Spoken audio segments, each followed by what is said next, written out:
Anda sayangkan ibu bapa anda? Biasalah orang tua-tua kan. Sakit lutut, sakit tumit, osteoporosis. Kadang tangan pun kebas-kebas.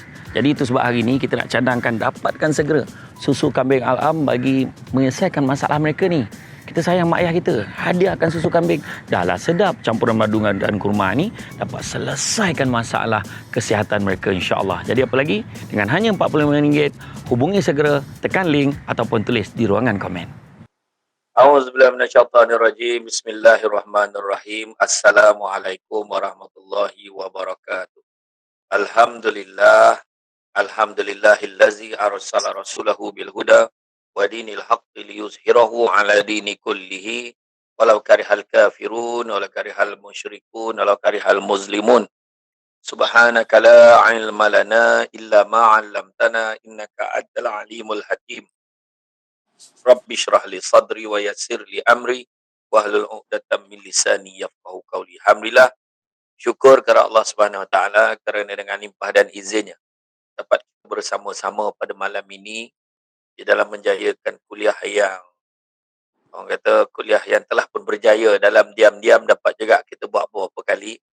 Alhamdulillah, daripada tak pandai Google Meet, masing-masing dah pandai buat background. Jadi okey lah tu. Kan? Yang mana yang tak pernah jumpa background ni, kejap-kejap tukar, kejap-kejap tukar. Kan? Tak tahulah je nak tunjuk dengan siapa. Nasib baiklah TV tak macam tu. Kan? Tapi tak apalah. Kan? Alhamdulillah. Malam ni pun kita seronok. Datuk Syahriza pun ada sama dengan kita malam ni. Alhamdulillah. Tuan-tuan dan puan-puan, mati Allah sekalian, memang betul lah abang dalam surau-rau sebut tadi. Tentang ada orang dia sebut redha. Tapi sebenarnya sekuat mana kita ni redha ni kadang tak sama. Kadang apa yang kita sebut dengan apa yang kita buat tak sama. Kita cakap, kita redha je lah. Itu cakap pun macam tak redha macam mana. Kan? Kita redha je lah. Nak buat macam mana. Dia kata kan, bukan macam tu cara dia. Jadi, tuan-tuan dan puan-puan dan mati Allah sekalian, redha ni dari segi bahasa adalah menerima dengan senang hati. Redha dari segi istilah pula, menerima dengan rasa senang, ikhlas dan menerima dengan penuh ketaatan dengan apa yang Allah Ta'ala bagi kepada kita, baik berupa peraturan, yakni hukum, maupun qada atau sesuatu ketentuan daripada Allah SWT. Macam mana yang kita bahaskan pada tajuk minggu lepas, qada dan qadar semua dah pandai dah. Nanti saya tanya soalan. Kak Nadia, tolong jawab. Apa maksud qada? Apa maksud qadar? Contohlah kan. Kita dah tahu dah. Kan? Walaupun kita kena terima lah. Walaupun dah seminggu berlalu, kan, kendang nasib tak sampai lagi, kita kena terima. Itu adalah merupakan kata qada dan qadar. Tapi kita masih boleh ikhtiar, ya? Kita masih boleh ikhtiar. Sifat redha ni tuan-tuan adalah salah satu sifat utama dalam aspek keimanan, kerana itu masuk dalam rukun iman. Kerana salah satu pada rukun iman ialah tu yang kita bincangkan minggu lepas, iaitu percaya dengan penuh yakin qada dan qadar. Itu sebab ramai orang kadang-kadang dia tak boleh tiba hakikat. Contohlah kita cerita dalam bab jawatan dalam satu kadang persatuan ke, kita tak payah sebut negara lah, tu nampak direct sangat macam tu dalam persatuan. Dia jadi ketua, lepas tu tiba-tiba orang lain jadi ketua. Kadang kita tak boleh terima. Sedangkan kita kena tanya balik, aku ni mempertikaikan keputusan yang dah terjadi atau mempertikaikan izin yang Allah bagi untuk jadi benda tu. Yang tu kita kena tanya balik diri kita. Saya sendiri pun sama, kadang-kadang bila dah marah-marah tu fikir balik, kan kenapa aku marah? Dia bukan cakap tuan-tuan dan perempuan sekalian. Termasuk saya juga kadang, kadang bila kita dah marah tu, kita baru terfikir balik. Tu yang kita istighfar, astagfirullah, kenapalah aku main marah aja kan? Jadi tuan-tuan dan perempuan, itu adalah merupakan sebahagian pada rukun iman. Percaya ada hikmah, apa juga susunan kejadian dan peristiwa yang berlaku itu adalah ketentuan Allah Subhanahu Wa Taala. Redha juga membawa maksud pasrah seseorang hamba di hadapan kekasihnya, yakni Allah, dengan menerima segala yang dikenai oleh Allah, tanpa ada paksaan dalam menjalani. Bukannya dah kena terima je lah. Tak, dia memang dia set kena mati dia untuk terima keadaan itu. Kan? Macam baru ni cerita Allah yarham Siti Sarah kan, bila meninggal dia. Jadi bila berlaku benda tu, memanglah betul dia tak ada pilihan, tetapi dia cuba pujuk hati dia, ya Allah, aku bersyukur ya Allah kau ambil isteri aku ni dalam keadaan yang baik. Pujuk hati macam tu. pujuk hati supaya tak adalah kenapalah time ni kau nak pergi. Dia takkan keluar ayat-ayat macam tu. Ya? Hakikat redha merupakan sebahagian daripada roh tawakal. Ha, kan? Fa iza azamta fatawakkal 'ala Allah. Kita berusaha baru kita bertawakal. Ha, macam tu. Sebab macam ada satu kisah bagaimana seorang Arab Badui dia bawa seekor unta. Nabi tanya, kenapa kau tak ikat unta tu? Dia kata, aku tawakal pada Allah. Dia kata. Maka Nabi pesan, kamu ikatkan talinya dahulu, baru tawakal kepada Allah. Maknanya Nabi pesan, suruh usaha dulu. Memang betul, kalau kita tengok dalam kisah Steve Jobs, kan, pengasas Apple, kan, yang kita tahu dulu kan, yang kita tahu dia, saya ingat dia tu sebab cerita Toy Story. Saya minat cerita Toy Story 1, 2, 3 tu saya minat. Dia doktor sahkan dia kanser. Yang mana kanser dia tu dia katakan dia ada masa lebih kurang 2-3 bulan aja lagi nak hidup. Doktor pula cakap macam tu. Dan pada ketika itu, apa yang Steve Jobs buat dalam tempoh 3 bulan, dia tak pergi pejabat, dia bawa bini, anak-anak dia pergi makan, bawa pergi leisure, pergi shopping, buat benda tak pernah buat, bungee jumping, buat bungee jumping. Dia, dan pada ketika itu dia cakap pada diri dia, kalau kita tengok dokumentari dia kata apa? Dia kata kenapalah aku tak buat daripada dulu lagi. Ini dah tentu dia bukan Islam. Tapi miraculously setelah beberapa bulan, dalam tempoh nak masuk dekat-dekat 3 bulan, dia datang balik semula jumpa doktor datang untuk pemeriksaan seterusnya. Doktor buat orang kata buat scan balik, tengok rupa-rupanya kanser dia dah tak ada. Masa itulah dia rasa gembira sangat. Tapi nak tunjukkan, perancangan Allah dengan perancangan manusia tak sama, tuan-tuan. Makna kata dalam hal itu, Steve Jobs dia tu menjalani kehidupan seperti biasa. Yang dijangka 3 bulan tadi, Alhamdulillah. Maknanya Tuhan bagi dia peluang sebenarnya. Tetapi selepas pada tu, bila kanser datang sekali lagi menyerang dia, kali ni dia tak sempat buat apa-apa dah. Jadi, tuan-tuan dan puan-puan sekalian, Ibn Qayyim juga berkata bahawa sesuatu yang telah ditetapkan memerlukan 2 perkara, iaitu tawakal sebelumnya dan redha sesudahnya. Tawakal bila kita dah usaha, redha bila dah ada keputusannya. Macam tu maksud dia. Contoh macam kita tengok peristiwa Siti Sarah dah masuk dekat dalam ward, dia nak ditidurkan. Jadi itu usaha dia buat supaya kalau takut bila dia dalam keadaan sedar, dia lagi banyak oksigen dia pakai, mungkin dia akan jadi lemah dan akhirnya akan menjejaskan diri dia dengan kandungan dia. Jadi dia ditidurkan. Mana usaha menidurkannya itu dibuat, mudah-mudahan boleh menyelamatkan dia. Jadi selepas kita buat tawakal, tapi bila Allah cabut nyawa, kita kena redha. Itu keadaan dia. Jadi kalau kita tengok, sebelum wujud, barang siapa yang tawakal kepada Allah, sebelum ada wujud perbuatan dan redha terhadap apa yang telah ditetapkan, berarti dia telah melaksanakan ubudiyah, yakni pengabdian dirinya kepada Allah Subhanahu wa taala. Dalam bercerita tentang sabar ni ada 4 perkara. Pertama, sabar menanggung beratnya melakukan kewajipan. Nampak? Nak buat kewajipan pada Allah, kita kena sabar. Maknanya kadang nak semayang tu, sebab ada orang tak semayang. Tak apalah, nantilah kejap lagi sudahnya langsung tak semayang. Jadi, maknanya kena kuat. Kalau kita naik kereta, bukan senang-senang.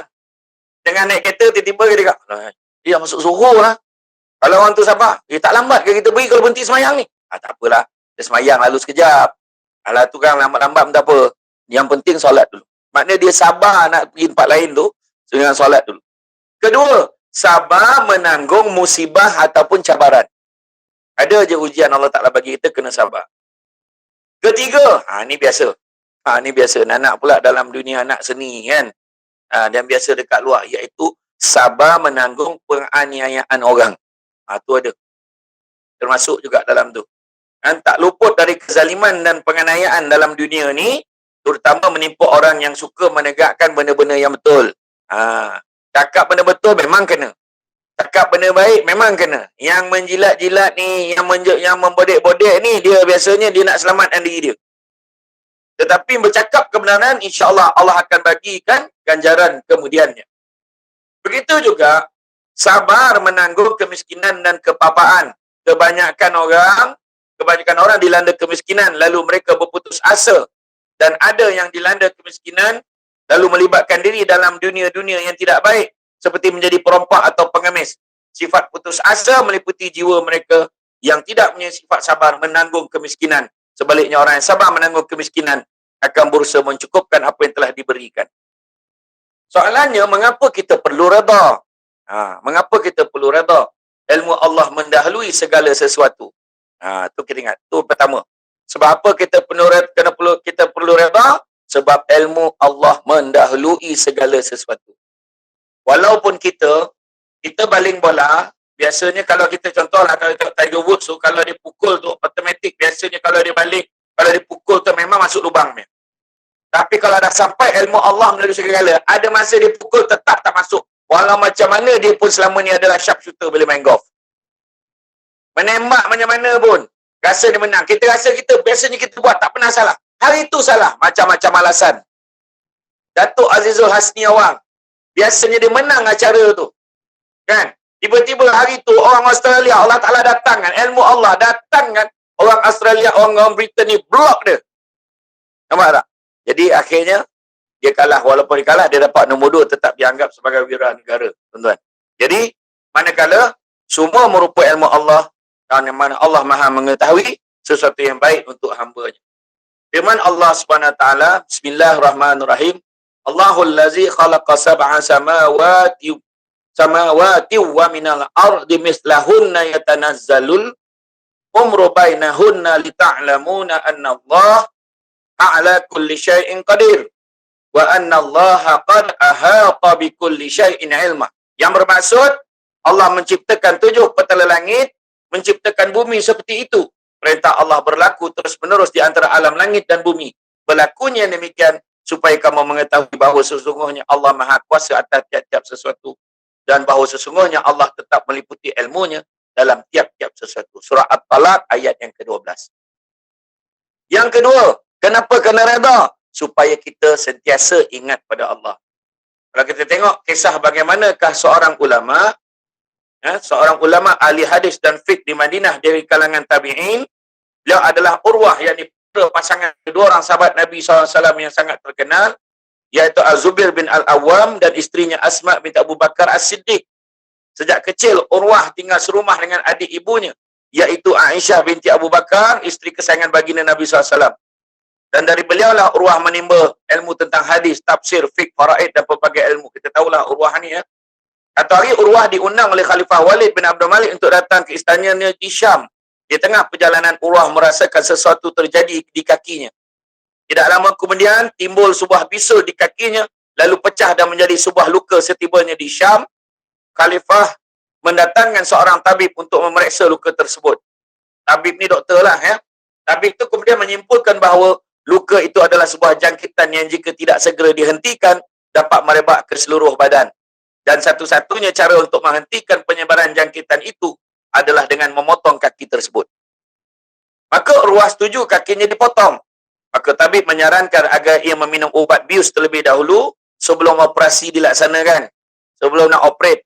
Ya, agar dia tidak merasakan sakit. Tetapi Urwah menolak. Dia ingin tetap berada dalam kesedaran supaya dia dapat mengingati Allah meskipun harus merasakan kepedihan yang sangat menyeksakan. Akhirnya, jadilah tabib itu memotong kakinya dengan apa? Dengan gergaji. Bukannya dengan pisau, dengan pedang, dengan gergaji nak potong kaki dia. Dan dia minta dalam keadaan sedar. Sementara itu, Urwah dengan penuh kesabaran menyaksikan hal itu tanpa mengeluarkan suara kesakitan. Pada saat yang sama, seorang anak Urwah yang ikut bersamanya dalam perjalanan tersebut mengalami sebuah kemalangan. Seekor keldai menendangnya sehingga mati. Apabila mendengar berita sedih ini, Urwah tidak memberi komen apa-apa. Dan baru ketika dalam perjalanan pulang ke Madinah, Urwah terdengar dia berkata seperti ini, "Ya Allah, Engkau memberikan aku 7 orang anak. Jika Engkau mengambil 1 orang, Engkau masih meninggalkan 6 yang lainnya. Dan Engkau memberikan aku 4 anggota, 2 tangan dan 2 kaki. Jika Engkau mengambil salah satunya, Engkau masih meninggalkan 3 yang lainnya." Itu maksud dia. Redha, tuan-tuan Rasulullah. Macam mana nak buat tu? Itu yang saya pernah cerita dulu dekat dalam ceramah saya. Saya ada seorang sahabat baik saya. Nama dia Allah Yarham Muhammad Aidil bin Abu Samah. Ni kawan saya daripada sekolah rendah sampai sekolah menengah. Kita orang memang kalau ke waktu cuti ke apa, kalau apa-apa memang sama-sama. Sampailah dekat universiti pun sama-sama. Kalau keluar sama-sama. Kemudian masuk di UiTM, dia masuk UiTM Perlis, saya UiTM di Melaka. Dia sambung engineering, saya ambil diploma public admin. Bila degree dia sambung engineering, saya ambil law. Jadi bila semester yang kedua, dalam semester yang kedua, satu hari saya balik daripada kuliah maths lecture saya nampak ramai orang dekat. Kalau perasan, semua hati perasan tak, Hotel di Palma di Shah Alam. Hotel di Palma di Shah Alam tu, dekat tepi jalan tu, saya nampak ramai orang. Jadi saya pun lalu tu, saya tengok ramai orang, padahal saya tak tahu. Saya terus sampailah ke rumah rumah makcik saya. Saya duduk di luar dulu, saya tak duduk hostel. Saya duduk di rumah makcik saya di seksyen 25 Taman Silang Bayung di Shah Alam. Sampai kat sana, saya dapat panggilan. Arwah abah saya telefon, dia kata Aidil meninggal dunia. Dia kata sahabat saya meninggal dunia. Sebab apa tak tahu. Ringkas cerita, sebelah petang tu baru tahu. Sebelah petang baru tahu yang rupa-rupanya yang tadi ramai-ramai itulah sahabat saya meninggal dunia dalam kes bunuh. Nak cerita. Memang kes pembunuhan. Dan yang paling menyedihkan, ketika nak tunggu jenazah sampai, rumah dia ramai macam nak kena kahwin. Saya kata baik betul arwah ni. Memang betul baik. Dan bila dapat tahu yang arwah ni meninggal dunia sebab kes bunuh, pada ketika itulah semua orang menangis. Dan yang paling sedih lagi, dapat tahu yang rupanya dia tu meninggal dunia sebab kes bunuh dan salah pukul. Nak pukul orang lain tapi tu pukul dia. Dan saya yang paling tak boleh tahan tu bila pergi ke mahkamah mengikuti kes arwah ni, hakim memutuskan dia tak bersalah sebab masalah teknikal tak cukup bukti. Tapi apa saya nak beritahu, mak ayah saya memang lepas dia meninggal ni, saya tak boleh nak pergi ke rumah dia. Bayangkan kawan baik saya selalu lepak rumah dia selalu datang rumah saya tak boleh. Saya ingat tahun 2 tahun lepas sebelum kita PKP inilah baru saya pergi sebab saya ternampak anak buah anak saudara dia. Bayangkan anak yang meninggal dunia ni anak lelaki. Muhammad Aidil ni anak lelaki, dia ada 2 beradik. Anak lelaki meninggal, bayangkan harapan keluarga, tinggal anak perempuan saja. Dan waktu bawa jenazah ni, bila ada jenazah sampai rumah, bawa ke kubur, saya ingat lagi bila mak saya bercakap dengan mak dia, dia kata, kau sabarlah, sabar banyak-banyak ya Ida. Nama makcik tu Cik Ida. Makcik ni boleh jawab, tak apalah, Ida dah lama maafkan. Bayangkan, waktu meninggal dunia hari ni lepas toke bunuh, dekat kubur dah maafkan. Cuba fikir. Macam itulah keadaan dia bila orang ni reda, tuan-tuan dan puan sekalian. Kan, saya kalau cerita yang pasal dia ni memang banyak lah. Nanti kemudian lah, lain kali kita cerita. Kan? Nanti lepak-lepak kat rumah Datuk Syareza boleh cerita, detail. Wah, rahsia ni macam dah pakat-pakat kan. Jadi, apakah kelebihan mempunyai sifat reda? Ni kelebihan. Yang pertama, beroleh ketenteraman dan juga ketenangan. Kita akan rasa tenang. Kita akan rasa tenteram. Itulah yang biasa kita nampak pada orang tua-tua dulu. Yang tak ada pada orang hari ni. Kita kadang-kadang sebagai anak ni marah. Abah ni boleh biar je pakcik tu buat macam-macam. Macam mana lah mak biar? Yalah, orang tua-tua. Yalah, tak ada apa pun. Nampak? Dia tetap pandang positif pada benda tu.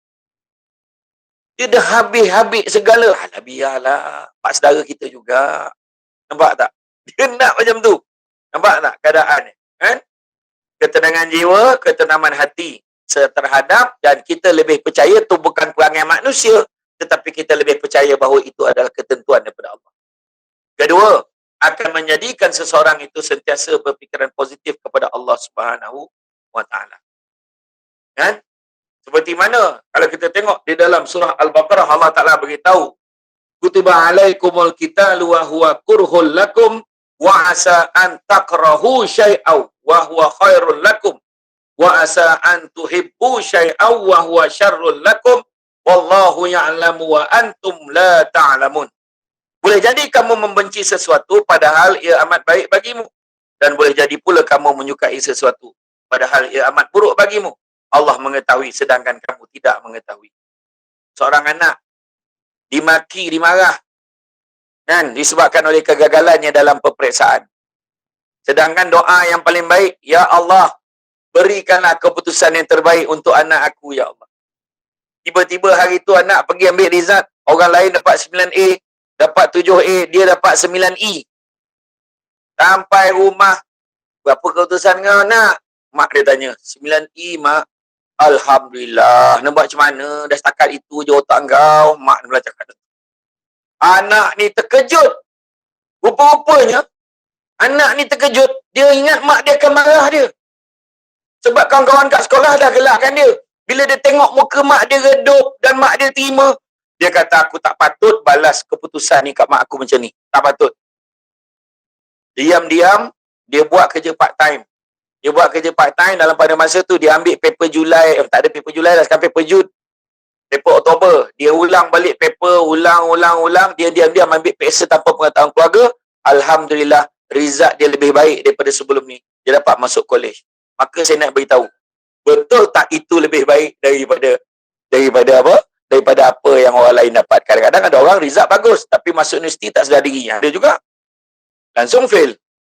Tetapi dia ni belajar balik daripada kesilapan dia. Makna betul lah, walaupun 9E, itu keputusan yang terbaik buat diri dia. Tuan-tuan dan puan-puan dan Allah sekalian. Yang ketiga, merasai nikmat syurga dunia apabila kita memahami redha. Kan? Musibah, kemalangan tentu menyakitkan, namun tidak ada musibah yang lebih pahit dan menyakitkan daripada musibah yang menembus ke dalam hati manusia. Musibah sekecil apapun, jika dia dianggap dengan hati yang panik dan memberontak, maka musibah itu akan membesar sehingga terlalu berat untuk ditanggung. Semakin ia meratapi kemalangan tersebut, semakin sukar ia keluar daripadanya. Seorang ulama tabi'in yang bernama Maimun bin Mahran pernah berkata, seseorang yang tidak dapat bersikap redha dengan ketentuan Allah, maka tidak ada penawar yang dapat mengubati kebodohannya. Bayangkan. Tak ada penawar untuk orang yang ni. Kadang-kadang pernah kan kita jumpa kawan kita, sabarlah, kau tak faham, kau tak tahu apa aku rasa. Kita geram macam mana aku nak cakap dengan dia ni. Apa lagi lah nak cakap. Dan engkau cuba sabar sikit. Dah lah kau, cuba laki kau boleh sabar tak? Tak boleh. Dia pula mengaku tak boleh. Dia pula kena sergah dengan kawan tu langsung. Yelah ikut kau lah, dia kata kan. Itu yang saya cerita tu. Yang mak saya dulu, waktu arwah abah saya meninggal, ramai orang datang semua cakap takziah dengan mak saya. Tiba-tiba ada pula yang seorang hamba Allah ni cakap dengan mak saya, sabar kau rasalah pula apa yang aku rasa. Bayangkan. Macam mana dia boleh welcome to the group lah, lebih kurang dia cakap macam tu lah kan. Cuma mak saya membuat tak tahu je. Tapi mak saya ingat lah sampai hari ni tu tuan. Kan? Dan bahkan sikap redha yang tertanam di dalam hati akan menyebabkan musibah itu akan terasa manis. Kan? Kalau tak sebab susah tiba-tiba tak ada job ceramah, kan? Takkan kawan-kawan bagi peluang berlakon. Aceh contoh kan. Walaupun watak tu hanya 5 minit dia bawa baju sampai 10 pasang, kan? Tapi tak apalah, kan? Ramai ni bukit antarabangsa. Ramai ni dia syuting. Babak dah lah depan rumah orang tak masuk rumah. Lepas tu terus balik. Tak apalah. Macam tu je kan standardnya.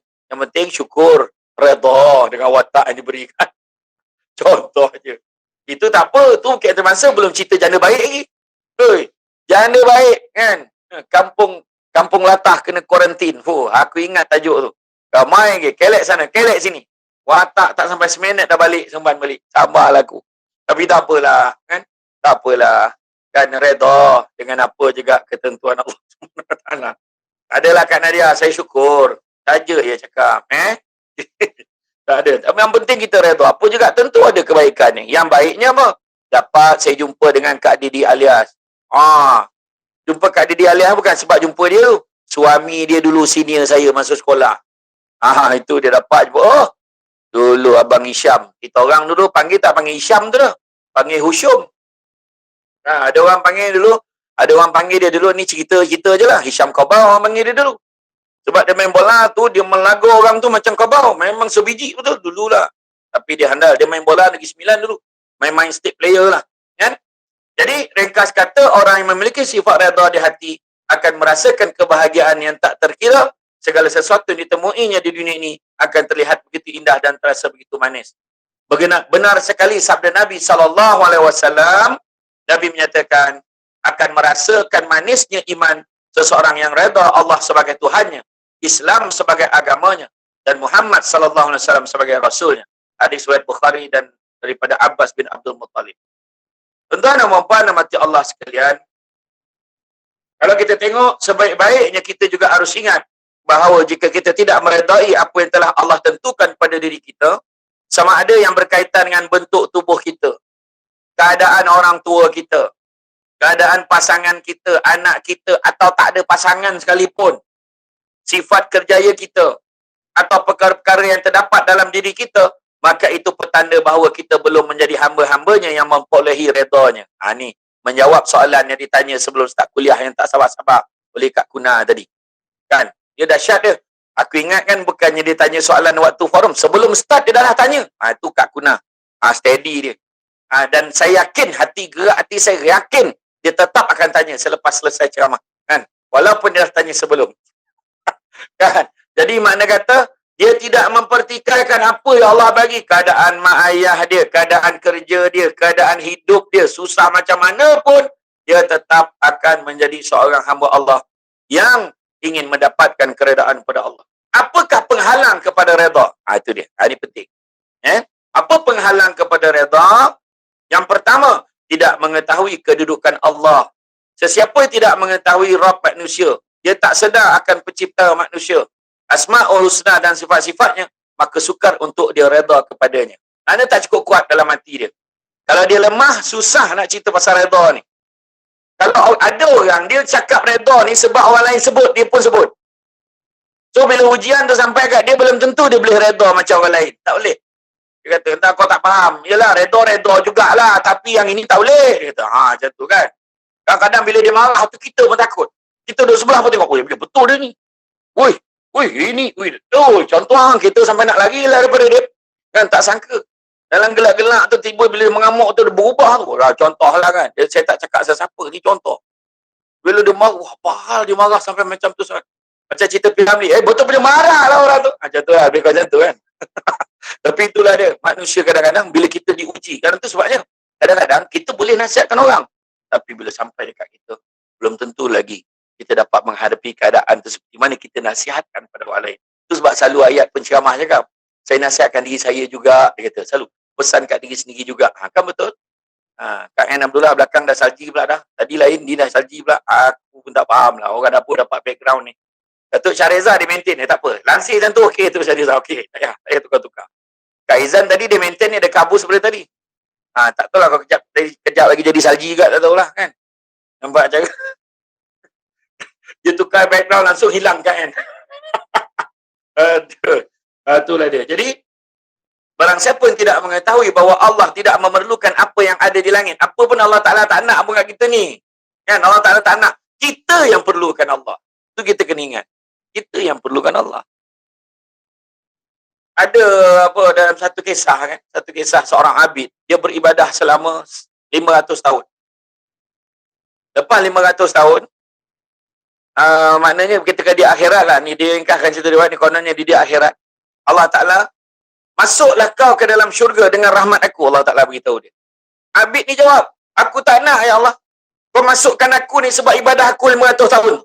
Sebab apa? Dia nak beritahu kat semua orang, biar orang tahu aku ni ibadah 500 tahun tahu. Jangan main-main. Tentu. Akhirnya Allah cungkil sebelah mata dia keluar. Pada ketika itu dia kata, kenapa ya Allah? Maka pada ketika itulah Allah Ta'ala beritahu, sesungguhnya ibadah kamu yang 500 tahun tak boleh nak tebus nikmat dan rahmat aku bagi sebelah mata kat engkau. Tebus sebelah mata. Bayangkan.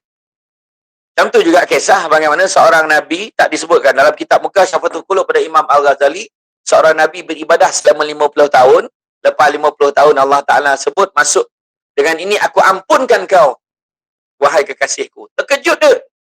Dia menjawab pada Allah Ta'ala. Kisah ni hanya sekadar pengajaran. Ya? Dia kata, ya Allah, bukankah aku ni Nabi, aku tak ada dosa. Kenapa pula kau nak ampunkan aku pula? Lepas pada itulah Allah perintahkan sebatang pokok, menghempap kakinya. Bongkak kaki dia. Tak boleh tidur. Sampai pagi dia mengadu, aduh, sakitnya.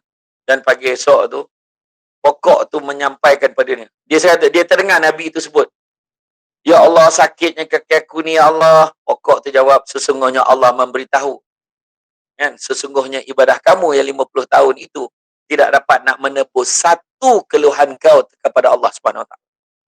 Cuba tanya berapa kali mengeluh sehari. Tu cakap, lamanya PKP ni. Hai.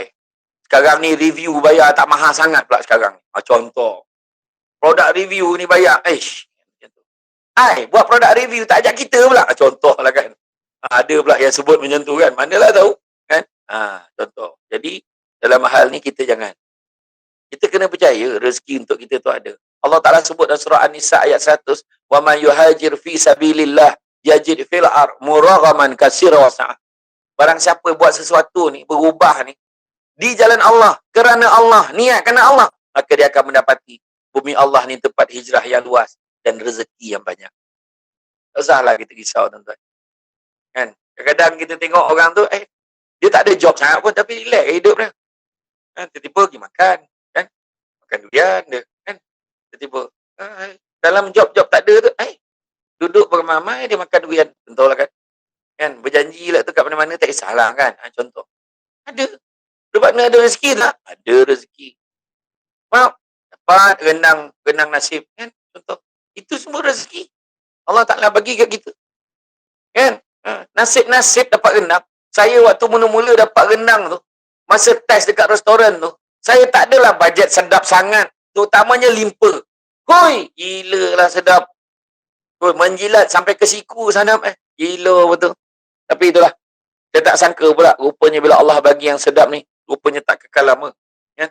Dan rupanya tak berulang lagi. Tak tahulah bila nak berulang tu, tak tahulah. Saya hanya sebut aja, tak ada maksud apa-apa. Kemudian yang kedua, kenapa susah nak redha? Kerana tertipu dengan diri sendiri. Kenapa tertipu diri sendiri? Iaitu, dia merasa takjub. Dia merasa hebat, bangga diri pada diri sendiri. Itu tertipu dengan diri sendiri. Aku ni, dia menyanyikan, engkau bagai air yang jernih. Sedap pula suara aku ni. Tertipu. Tertipu, tuan-tuan. Kan? Akhirnya, dalam pada dia dah syok tu, rupa-rupanya dapat petang-petang tak boleh nyanyi. Hilang lirik dalam kepala. Rupanya ada penyakit. Stage fright. Takut pula, nervous dekat depan orang ramai. Saya berapa ramai dulu geng-geng pidato debat saya. Training dekat bilik dan bilik air, tak berhenti, hafal. Dengan nama pengarang buku, semua hafal. Naik atas pentas, senyap terus. Sampai sudahnya. Maaf, saya tak dapat teruskan. Berapa ramai. Contoh macam Datuk M. Nasir dulu lah. Ingat tak tahun bila juara lagu yang dia tersalah masuk, cepat sangat dia masuk kan. Sampai tak jumpa chorus tu. Ingat dulu. Dulu macam tu. Maknanya, bukanlah kata Datuk M. Nasir ni lupa dia. Tak. Maksud saya tu, bila Allah Ta'ala ni, penguasaan, ilmu Allah mengatasi segala-galanya. Tu dia. Tu sebab kita kena minta kan. Ya Allah, mudah-mudahan adalah rezeki aku. Alah, kau jangan risau lah. Memang kau punya. Jangan. Kita kena minta. Di semua ketentuan Allah. Dia tetap pujuk hati dia. Tetap pujuk hati. Dia sebenarnya bukan apa. Saya tengok orang yang background yang macam-macam ni.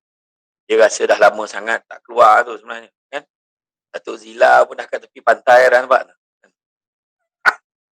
Hari tu dah elok. Dah duduk kat tepi sudut kursi tu. Kan? Hari ni dia dah belaut-belaut pula. Aduh, macam-macam. Kan? Jadi, jangan kita apa. Kadang-kadang takjub ni takjub apa-apa. Takjub pada diri sendiri. Tertipu oleh kemudahan, kekuatan. Kadang-kadang, puncanya macam ni. Contohlah. Datuk Zila, tak apalah Ustaz, pakailah kereta saya tu. Saya pun, betul ke ni? Betul, pakai je. Saya pun jarang pakai kereta ni. Bawa lah kereta yang besar tu. Sampai kat Seremban. Gila kereta kau. Tengoklah siapa. Wahab pinjam ni. Nak tunjuk manusia ni dia boleh jadi macam tu. Bayangkan. Tu baru pinjam. Kalau dia punya tak tahulah. Mau dia parking tu. Kalau boleh dia parking tu dekat pusat pameran. Parking. Biar orang nampak. Macam tu. Kan? Saya dulu punya takut. Kalau buat kereta ni. Bukan apa takut masalah hati. Itu naik Azia. Senang. Iya. Kan? Naik kereta kadang kalau pergi Kenduri tu parkingnya jauh sikit. Ayah. Orang nampak. Itu kereta dia. Dia punya muncung panjang betul. Kan? Itu dia. Jadi, harta kekayaan, kehormatan, pangkat dan perkara dibanggakan oleh manusia dan merasa tidak memerlukan Allah. Tiba-tiba, tanpa dia sedar, dia merasa seolah dia tak perlukan Allah, dia ada segala-galanya. Malahan, menyalahkan takdir jika ujian menimpa. Pandangan yang terhalang ini semakin parah jika kehidupan sekitarnya dipenuhi oleh orang-orang yang berkata dusta dan keji.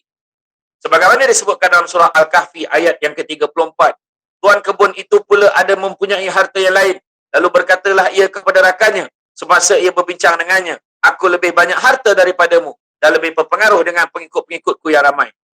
Ayat yang ke-35, dan ia masuk ke dalam kebunnya bersama rakan-rakannya, sedang ia berlaku zalim kepada dirinya sendiri dengan sebab kufurnya, sambil ia berkata, aku tidak fikir kebun ini akan binasa selama-lamanya. Ayat yang ke-36, dan aku tidak fikir hari kiamat akan berlaku, dan kalaulah aku dikembalikan kepada Tuhanku sebagaimana kepercayaanmu, tentulah aku akan mendapat kembali yang lebih baik daripada ini. Yang ke-37, berkatalah rakan kepadanya semasa ia berbincang dengannya, patutkah engkau kufur engkar kepada Allah yang menciptakan engkau dari tanah, kemudian dari air benih, kemudian ia membentukmu dengan sempurna sebagai seorang lelaki? Ayat yang ke-38, tetapi aku sendiri percaya dan yakin dengan sepenuhnya bahwa dialah Allah Tuhanku, dan aku tidak sekutukan sesuatu pun dengan Tuhanku. Ayat yang ke-39, dan sepatutnya semasa engkau masuk ke dalam kebunmu berkata, semuanya ialah barang yang dikehendaki Allah, tiada daya dan upaya melainkan dengan pertolongan Allah. Kalau engkau memandangku sangat kurang tentang harta dan anak berbanding denganmu. Surah Al-Kahfi ayat 34 hingga 39. Dan akibat dari keadaannya itu, maka kebunnya habis terbakar. Tuan-tuan dan puan-puan rahmati Allah sekalian, ayat ni terang-terang menunjukkan. Itu sebab kita kalau tengok ada orang berlagak depan kita, kita jangan respon. Makna kita dah, oh ni yang disebut dalam surah Al-Kahfi ni. Ayat 34 sampai 39. Allah, ada rupanya. Semua yang berlaku atas dunia ni, semua berlaku. Berapa ramai? Salah satu tanda-tanda antara tanda-tanda hari kiamat. Nanti kita akan share kemudian. Kita akan share kemudian dalam tajuk-tajuk minggu yang lain. Minggu ni tu, minggu ni tak tahu apa hal. Tajuk ni sedih banyak. Suratan atau kebetulan. Tiba minggu ni, redakah aku? Kan? Redakah aku hidup sendiri? Macam-macam. Tak apalah, layanan dulu kan. Tapi salah satu tanda yang disebut adalah disebutkan tentang bagaimana manusia berlumba-lumba mengumpulkan kekayaan. Seolah-olah susah. Tapi sebenarnya bila fikir balik, rupa-rupanya kita tak susah pun tak ada harta. Yang susahnya adalah kalau tak ada kawan. Rupa-rupanya. Ada ramai yang jadi macam tu. Kan? Rupanya nak juga. Ada duit, tapi tak boleh lepak dengan kawan. Susah hati juga. Kan? Ada durian Ustaz. Ustaz cakap nak berapa biji. Contoh kan? Jom Ustaz, malam ni rumah Tok Syareza. Contohlah tiba-tiba kan. Ni sebagai contoh. Mana kata, dalam keadaan rupanya berkawan-kawan tu, nikmat dia lebih besar. Bukannya pasal duit. Bukannya pasal kita ni kaya ke orang ni miskin. Tak, tapi berkawan-kawan. Macam Kak Nadia, yang dia tahu saya jenis tak berkira. Walaupun seminit, saya datang. Jana baik kot. Kan? Pergi tuan-tuan. Kan? Mabuk-mabuk nak nyampai tak bukit. Tapi, Alhamdulillah. Makna kata, bukannya ukurannya pada kedudukan. Dan salah satu tanda yang paling pelik, yang mana Nabi sebut adalah memberikan urusan umum kepada mereka yang tidak berilmu. Bayangan. Maknanya, bagi jawatan pada orang yang berkuasa tu, orang tak ada pengetahuan pun tentang benda tu. Banyak berlaku dah hari ni sebenarnya. Kan? Saya tak sebut menteri, tapi itu contoh lah. Ya? Begitu juga tuan-tuan sekalian, yang ketiganya cenderung kepada makhluk menyebabkan manusia tak reda. Dia berharap pada manusia. Percayalah, berharap pada manusia, dia akan kecewa. Kan? Dalam memenuhi pelbagai keperluan, dalam menghilangkan penyakit, menangani urusan, menghadapi kesulitan, dia percaya kepada manusia lebih daripada kepada Allah. Berdasarkan tindakan dan perbuatan. Dia sebut insyaAllah, insyaAllah. Maksud insyaAllah tu dengan izin Allah. Tapi dia tak pernah pun berserah pada Allah. Dia lebih kepada harap-harapnya doktor tu bolehlah tolong aku. Harap-harapnya kau. Kadang-kadang sampai ke keluar ayat, memang tak ada orang lain yang boleh tolong aku. Kau lah sesatunya yang boleh tolong aku. Kadang selalu cakap macam tu. Kita terlupa tuan-tuan dan puan-puan sekalian. Ya? Yang mana mereka lalai dengan sebagaimana firman Allah, innal ladzina tad'una min dunillahi ibadun amsalukum fad'uhum falyastajibu lakum in kuntum shadiqin. Sesungguhnya benda-benda yang kamu seru selain Allah adalah makhluk-makhluk seperti kamu. Oleh itu, cubalah menyerunya supaya benda-benda itu dapat memperkenankan permohonan kamu. Kalau betul-betul kamu orang yang benar. Surah Al-A'raf ayat 154. Dia manusia macam kau juga. Kau minta dengan dia. Cuba tengok apa dia boleh bagi. Sudahnya, minta maaf lah, aku tak boleh tolong kau. Minta maaf lah, aku pun tengah susah. Minta maaf lah. Kita ramai jumpa kawan-kawan macam tu. Jadi, buat apa lagi kita nak susah-susah hati? Ikhtiar boleh lah, cuba cakap. Boleh tak tolong aku? Syukur Alhamdulillah kalau dia boleh tolong. Dan kita kena ingat, kawan kita tolong tu pun digerakkan hatinya oleh Allah Subhanahu Wa Taala. Tuan-tuan dan puan-puan rahmat Allah sekalian, golongan-golongan seperti ini biasanya susah nak sedar kecuali setelah keadaan orang-orang dijadikan sandaran berubah sepenuhnya, mati, lemah dan miskin. Tuan-tuan. Dan begitu juga yang keempat, mencintai dunia dan tertipu olehnya. Mereka yang mencintai dunia akan tenggelam dengan dunia dan terpedaya dengan fata morgananya. Tuan-tuan, apakah pula akibat tidak mempunyai sifat redha? Pertama, mendapat kemurkaan Allah SWT dan di akhirat nanti dijanjikan azab yang pedih dan menyakitkan. Kedua, orang yang tidak mempunyai sifat redha akan menjadi orang yang sombong, takbur dan sentiasa menzalimi orang lain. Itu yang kedua. Yang ketiga, orang yang tidak redha akan menjadi orang yang tamak, dan orang yang tamak ini sememangnya orang yang dicela, tidak pernah merasa cukup dengan nikmat yang sentiasa dan juga sentiasa mengeluh dengan ujian, yang akhirnya sikap tamak tersebut menjerumuskan mereka dalam kancah maksiat dan kemurkaan Allah. Dan begitu juga yang keempat, orang yang tidak mempunyai sifat redha akan sentiasa menyalahkan orang lain apabila ditimpa musibah atau kesusahan. Tuan-tuan dan puan-puan sekalian, secara kesimpulannya, redha bagi orang Islam yang meniti jalan Allah merupakan satu keperluan, terutamanya ketika menghadapi masalah rezeki yang biasanya menyesatkan fikiran dan hati manusia, bertungkus lumus pada waktu siang dan gelisah pada waktu malam. Malah ada kalanya di antara mereka sanggup mengorbankan jiwa hanya untuk sesuap kehidupan yang dianggap ada di tangan makhluk lain sepertinya. Sanggup minta buatlah apa juga, walaupun benda tu dia terpaksa berbohong, walaupun terpaksa menipu, janji dapat, dia sanggup buat. Maka perkara ini menceritakan kepentingan untuk kita mempunyai sifat redha agar kita tidak terkeluar dari hukum alam. Melalui sifat redha, kita akan dapat menikmati kemenangan. Selain itu, sesiapa yang telah diuji lalu dia redha, maka dia akan memperolehi pahala yang besar. Allah memberikan ujian kepada seseorang kerana ingin meninggikan darjat dan bukan merendahkan darjat itu. Melalui sifat redha juga, Allah ingin mendidik kita dengan kesabaran dan sifat rendah diri. Kerana dengan ujian, jiwa seseorang akan menjadi tunduk dan akhlaknya akan terdidik, manakala kesabaran adalah madrasah terbesar, tempat di mana Allah ingin menguji manusia. Kalau kita tanyalah seorang-seorang, semua orang boleh share. Apakah keadaan yang paling susah dalam hidup dia? Yang menyebabkan akhirnya, redha itulah sebenarnya yang menjadi peneman kita, yang membawa kita ke tempat, ke stage yang seterusnya. Tapi kalau kita tidak redha, kita akan stuck. Kita akan terhenti dekat satu keadaan. Yang mana puas dipujuk, ajak tak apa, aku tak boleh, aku tak kat tu je lah, tak apalah, biarlah, lantaklah. Itulah sebenarnya yang perlu kita perhalusi, yang perlu kita tanam dalam hati kita, beri kekuatan dalam diri kita, mudah-mudahan kita tergolong di kalangan orang-orang yang redha. Redha, terima apa juga yang berlaku. Pasrah ni setelah kita tak boleh buat apa-apa.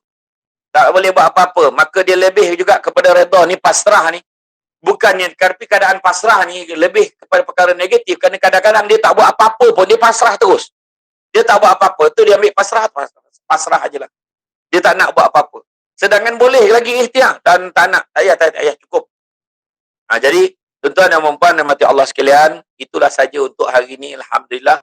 Mudah-mudahan kita semua menjadi redha dan jelas tentang bagaimanakah ujian dan dugaan pasti akan datang kepada kita. Saya yakin yang bila Allah Ta'ala sebut la yukallifullahu nafsan illa usaha, Allah tak akan timpakan sesuatu melainkan sesuai dengan kemampuan kita. Maka kita kena yakin kita boleh hadapinya. Dan kalau kita tak kuat pun, jangan kita lupa mengadu kepada Allah. Kerana sesungguhnya Allah Maha cemburu. Cemburu apabila manusia dalam kesusahan, dia memohon pertolongan daripada selain daripada Allah. Sesungguhnya aku sentiasa berada pada sangkaan hamba-Ku. Itu pertama. Mana kata, kalau kita sangka Allah terima, terimalah. Kalau kita rasanya Allah tak terima ni, confirm tak terima. Dah kita fikir macam tu. Dan yang keduanya, sebagai tanda redanya, tentunya kita akan berlaku lebih baik daripada sebelumnya. Maknanya, contoh, kita kalau sebelum ni, kita tak boleh kerja dah. Ya Allah, aku redha, ya Allah. Tapi, hakikatnya kita masih lagi keadaan yang sama. Aku redha, ya Allah, pugak berlaku. Tapi, tak gerak mana enggak. Makin lama menong kan. Itu masih lagi tak dianggap redha. Kalau nak tengok macam mana Allah Ta'ala nak tengok kita redha ni, adalah tindakan kita selepas kita menyebut kita redha. Adakah kita boleh teruskan kehidupan? Macam arwah abah saya, dijemput nyawanya ketika umur arwah abah saya 50 tahun. Genap 50 tahun. Muda lagi. Anak-anak belajar lagi. Dan mak saya, Terima. Dia buat nasi lemak, dia meniaga, dia masak. Anak-anak ni, demi untuk anak-anak ni, dia tetap bekerja. Maknanya dia pastikan anak-anak tak mengeluh, duit tak ada, apa tak ada. Tak. Dia tetap nak siapkan. Yang penting anak-anak jangan susah. Jadi makna kata kita meneruskan kehidupan kita. Bukan makna kita melupakan yang dah tak ada. Tak. Dia akan kenangan akan tetap terpahat. Tetapi kita kenangkanlah kebaikan-kebaikan. Dan setiap kali kita ada kelapangan, kita bersedekah, kita niat untuk arwah. Contohnya lah. Jadi makna kata kita dah, contoh, kita pernah ditendang, kita pernah difitnah, kita pernah dibuat macam-macam. Tidak diterima dalam industri ke contohnya lah. Tiba-tiba. Manalah tahu. Tetapi sampai satu tahap kita tetap meneruskan langkahan kita kerana kita yakin yang Allah Ta'ala ada rezeki untuk kita. Kita yakin Allah akan bagi juga. Maknanya hidup kita ni bukannya berpaksikan kepada manusia, bukan berpaksikan kepada penerimaan selain daripada Allah. Tapi yang pentingnya kita nakkan keredaan kepada Allah. Bila orang bekerja dekat pejabat, kan contohnya, dia tak dapat naik pangkat. Bukan senang tuan-tuan. Bila dalam pejabat, bekerja dalam pejabat, 10 orang layak naik pangkat. Dan seorang tu pula dah dijaja-jaja. Aku rasa engkau naik pangkat ni. Kau jangan risau. Aku dah dengar-dengar dah. Orang semua cakap engkau. Yang tu yang susah tu. Sekali sampai satu hari, keluar surat tawaran, yang tak disebut-sebut pula dapat naik pangkat. Bila dia dapat naik pangkat, kita ni tadi yang dah dipuji-puji, tadi malu. Jadi yang mana? Dengan penuh kekuatan. Jumpa orang tu, tahniah, aku seronok kau dapat naik pangkat. Tapi kau doa kalau aku benar-benar aku pun dapat naik pangkat macam kau. Macam tu. Ya, lepas tu, Syekh macam mana kerja okey? Maknanya dia cuba juga untuk teruskan kehidupan dia. Bekerja. Sebab dia percaya. Sebab ramai orang, contoh macam orang kerja kerajaan. Dulu masa saya kerja kerajaan dulu, berapa ramai orang? Janji dapat kerja. Aku tak kisah dah. Aku tak kisah walaupun jawatan tu pangkat rendah. Dia tak ada kisah pun. Naik pangkat, tak naik pangkat, tak apa. Yang penting aku dapat kerja kerajaan. Dia kata terjamin. Dia kata. Dia cakap lah. Dah dapat kerja lain pula cakap dia. Kenapa? Aku patut kena naik pangkat ni. Aku tak naik pangkat. Dia dah terlupa. Dulu dia pernah cakap. Yang penting dapat kerja. Itu dia sebenarnya sekarang ni. Maknanya dia kata penerimaan ni daripada Allah SWT biasanya. Antara tanda-tandanya adalah kita merasa tenang. Walaupun setelah berlaku sesuatu. Kedua, kita tidak mengungut. Tidak mengeluh. Itu bukan ciri-ciri orang yang redha. Dan begitu juga yang ketiganya, Allah akan memudahkan segala urusan dia. Itu satu tanda yang kita boleh nampak simptom-simptom lah. Allah Ta'ala menerima redha kita tu. Wallahu alam. Macam mana kita nak mendidik hati kita tu supaya kita redha. Memang setiap kali kita akan cakap, oh aku redha sebenarnya untuk memujuk hati kita tu supaya kita redha. Tapi hakikatnya tak berapa nak redha. Tapi kita takut sebab bila kita tidak redha, kita takut menjadi kemurkaan sebab kita tidak redha apa yang Allah takdirkan. Apakah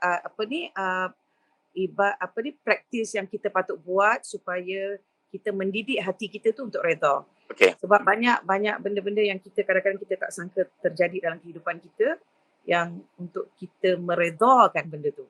Paling senang sekali nak redha ni kena kahwin dengan kena kahwin dengan orang yang redha. Tak, bukan.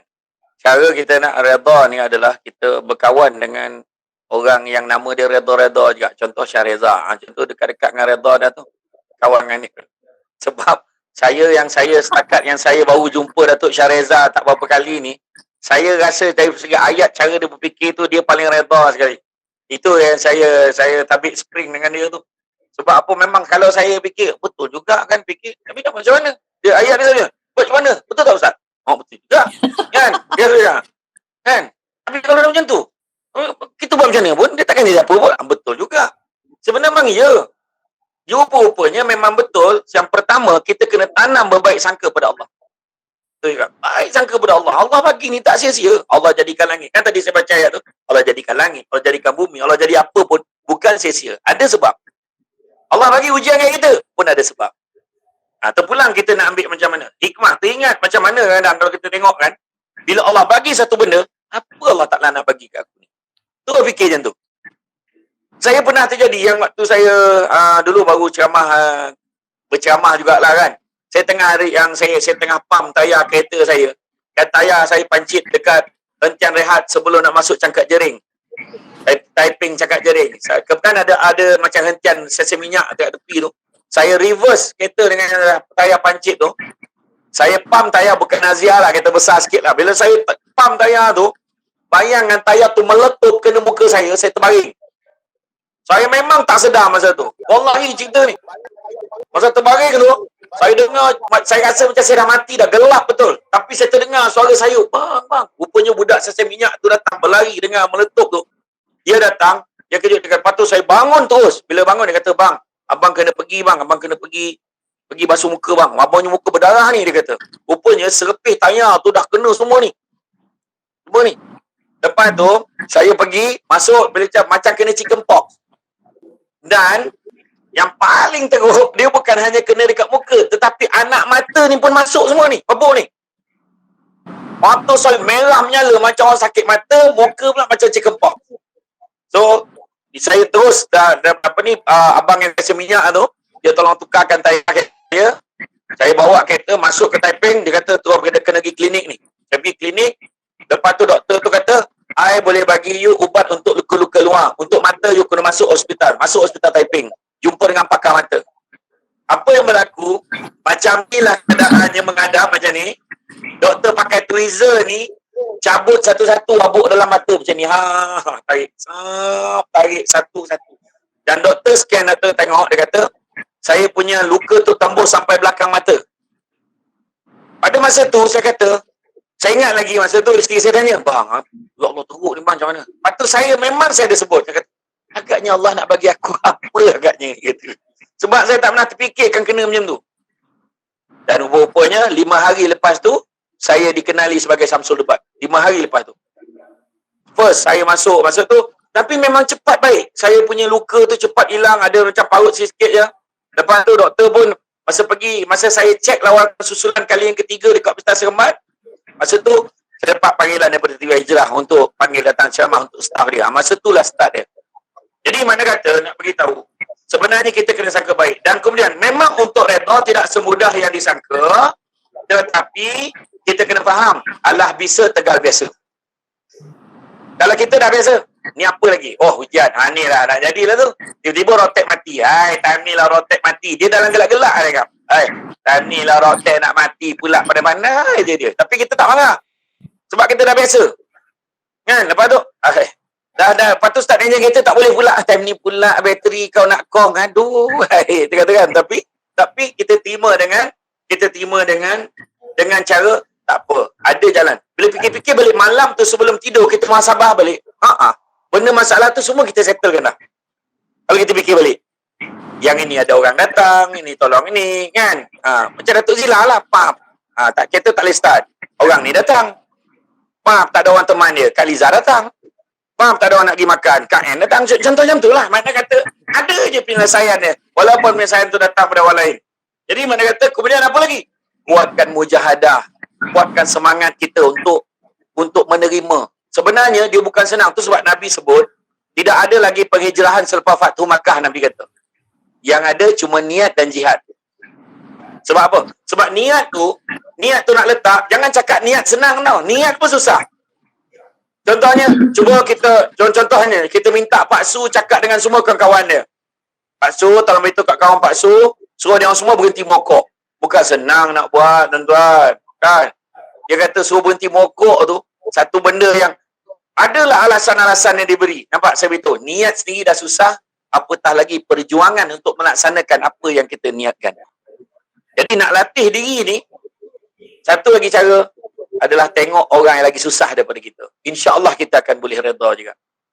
Sebab, ya Allah, aku ni macam ni, dia lagi teruk. Kan? Macam minggu lepas, saya seorang tetamu saya dalam rancangan e-counter netizen, nama dia Ummu Umairah. Ummu Umairah ni, dia masa dia kahwin dulu dengan suami dia, tiba-tiba 1 hari sebelum Hari Raya Haji, tiba kurang 3 tahun lepas. Sehari sebelum Hari Raya Aidiladha, kemalangan, suami dia terjatuh dalam parit, meninggal dunia serta-merta, anak koma 3 hari. Tak sedar. Lepas tu bila anak tu sedar, anak tu tanya dekat mak dia, Umi, nak jumpa dengan Walid, dia kata. Nanti dulu, sihat dulu baru boleh jumpa Walid, dia kata. Mak dia kata.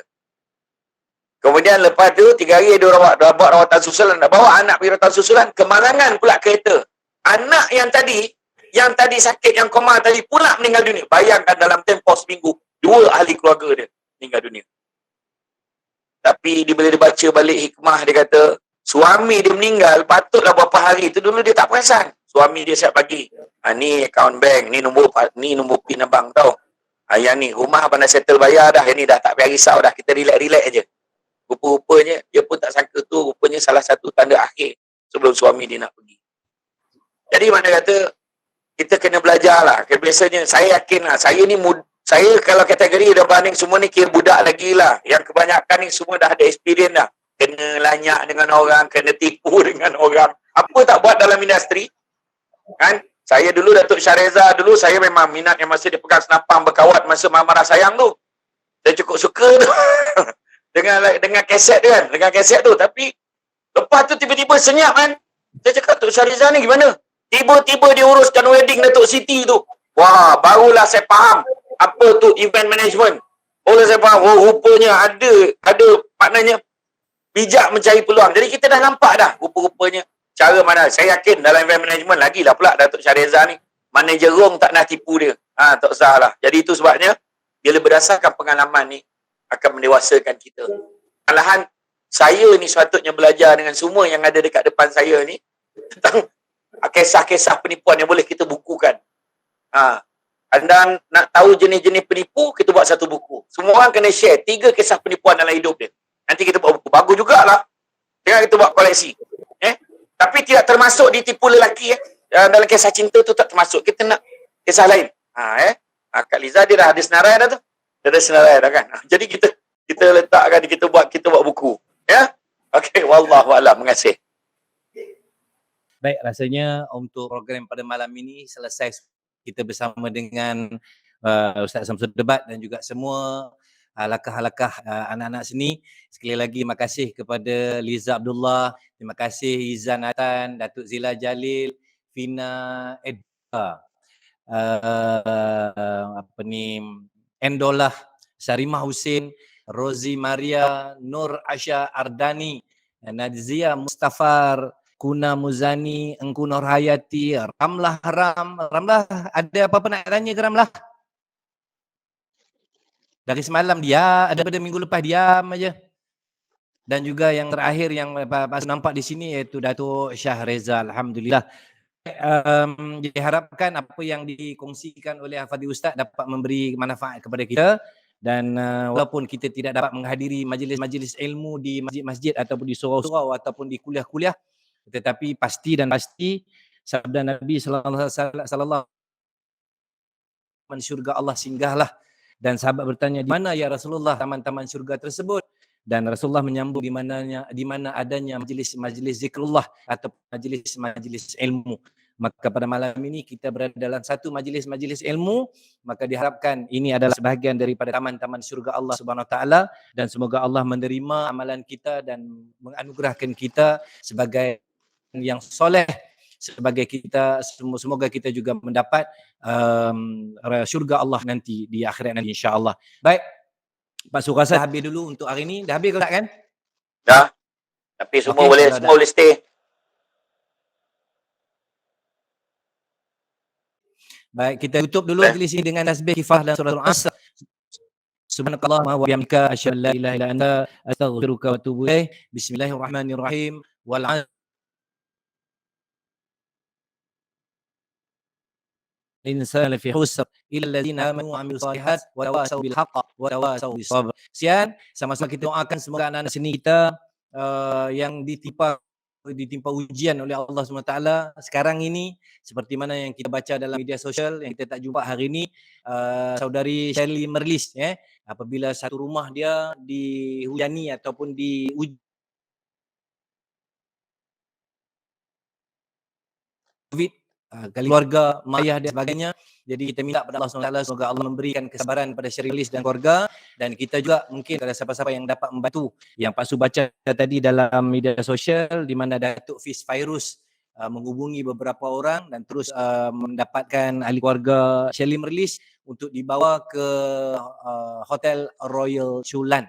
Dan kita mungkin kalau kata ada siapa-siapa yang memerlukan bantuan dan sebagainya, kalau boleh kita minta bantuan daripada sahabat-sahabat kawan-kawan yang kita kenal dahulu, sebab kadang-kadang Allah tak buka aib kita, tapi kadang-kadang kita yang buka aib kita sendiri. Tapi apa yang pasti, semoga kita sentiasa redha dengan ujian Allah dan Allah redha dengan kita insya-Allah. Sekian, wabillahi taufik wal hidayah. Wassalamualaikum warahmatullahi wabarakatuh. Assalamualaikum.